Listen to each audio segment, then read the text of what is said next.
The Supreme Court, in a 6-3 decision, you know who the 6 are, you know who the 3 are, lifted restrictions on racial profiling by ICE in LA. Justice Kavanaugh was the only one to publish words about this decision. He says, well, he starts off well enough. Apparent ethnicity cannot be used as the sole criteria to furnish reasonable suspicion. But then he uses the however word. When you use however or but in a sentence, you always negate what you say before. That's a common rhetorical device. And then he says that apparent ethnicity, i.e. racial profiling, can be used as a relevant factor, which is what ICE is doing in LA. Ostensibly, it has other factors, but its main factor is, oh, you're speaking Spanish, I'm going to pull you over. Oh, you have a Spanish accent, I'm going to pull you over. Oh, you have brown skin, I'm going to pull you over, because it's a relevant factor. For them, it's the sole factor. This is a temporary lift of a restriction, but Kavanaugh says that it likely will be a permanent lift of a restriction once this thing goes all the way through the courts.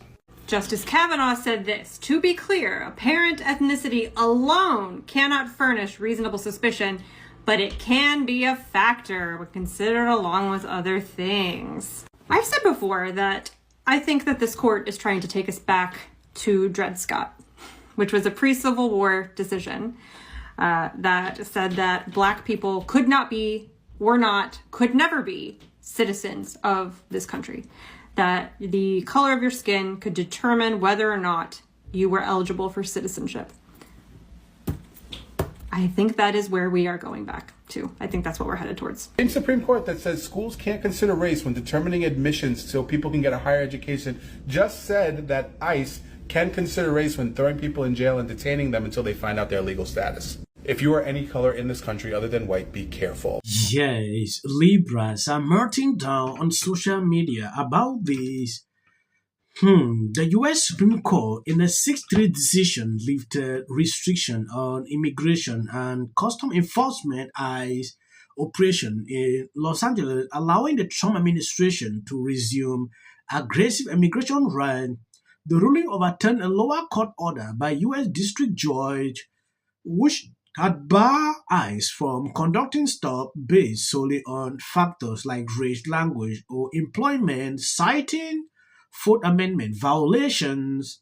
Justice Breyer supported the decision, arguing that brief detention based on common sense critical were permissible, while Justice Sotomayor, joined by Justice Kagan and Jackson, dissented, warning that the ruling in the racial profiling, and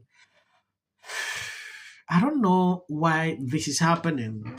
The Black Lives Matter movement is blowing up on social media. They are going against this. When I saw their reaction, I knew that this issue of race is coming in again. I've seen a lot of people reacting to this. It is important we take an exclusive look into what is going on exactly. If you have not subscribed to this channel, please endeavor to do that. It will do you no harm if you share the video. This story, a huge deal out here in LA. In a 6-3 decision, the Supreme Court now clearing the way for roaming immigration sweeps here in LA to resume once again, at least for now. That coming after lower courts first blocked the administration from carrying out these raids back in July, saying they were discriminatory. Obviously, this is a big change. Senior national correspondent William Lajeunesse is topping off this hour with this breaking news for us out of L.A. What do we know, William?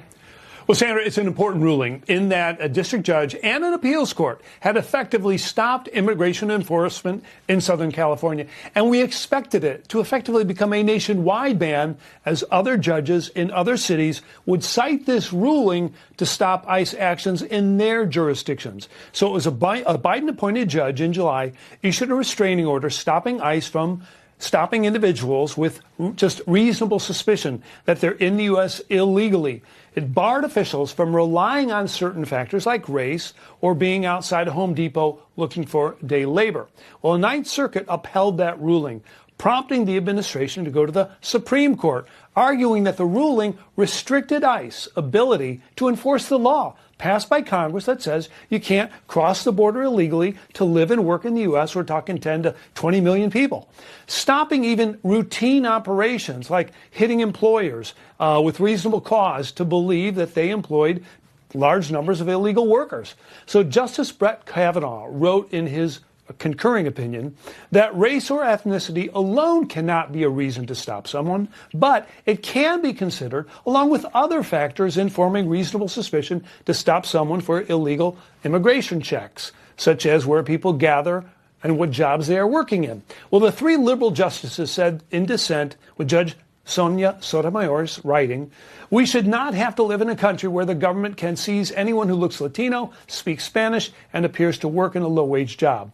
Moments ago, DHS issued this statement on behalf of the administration, quote, a win for the safety of Californians and the rule of law. DHS law enforcement will not be slowed down and will continue to arrest and remove the murderers, rapists, gang members, and other criminal illegal aliens that Karen Bass continues to give safe harbor. The bottom line is, Sandra, we expect ICE now to continue these sweeps, obviously in California, but also in other cities. Yes, the Black Lives Matter movement sent this out. The Supreme Court just sided with ICE, handing them a license to racially profile in Los Angeles and escalate the criminalizations of identity. We refuse to be hunted for our skin or our tongue. We rise together, we protect each other, and we won't stop until ICE is dismantled. This is their patient as what I don't understand with this. What does ethnicity have to do with legality? I don't understand. It's either you are a U.S. citizen or not. Not about language, not about, in fact, race. So here's a question. Last week, Georgia Hyundai plant, where over 450 people were taken into custody, suspected of living and working illegally. Over 300 of them were South Korean.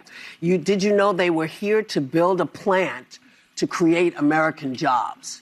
Oh, wow. And they rounded them up. And I mean, let's be real. Let's be real. This isn't about sanctuary cities. This isn't about rounding up rough, bad people. This is about y'all being pissed off about something. Because if this was about rounding up people who were bad for the country, you all would be doing a totally different kind of job. That is my opinion. Well, you see exactly what these people are struggling to do. They want to turn this into something else. Now they are talking about, oh, they are only doing this because they are black, they are like this. It is crazy. I don't believe if you are legal in the country, you'll be afraid. That is very simple. Have your papers, have everything. You'll be able to move freely. Now struggling to bring in race, planning to go on the street to demonstrate against these people is something I didn't see coming. I want to know the link between being a citizen and your skin color. Your native language is deception and a lie that they are using to manipulate people. Let me ask you this. Is it true that when you have so if you have a bunch of illegal immigrants in your town, your census numbers go up? Yes. So congressional seats. Right. So the way it works is the census only counts how many human beings. It doesn't count how many illegal It doesn't? aliens. No, Okay. it doesn't Wow. care. It doesn't matter. That's what was that's going on. why they were moving people in with buses. That's why they moved all these people to swing states. So you're basically ring these areas. And then they were trying to offer a pathway to citizenship and allow those people to vote, which would have completely rigged all the swing states. Wow. Yeah. I asked my fellow Angelenos, why are Gavin Newsom and Karen Bass still in office? How much more of their destructive decision-making masquerading as leadership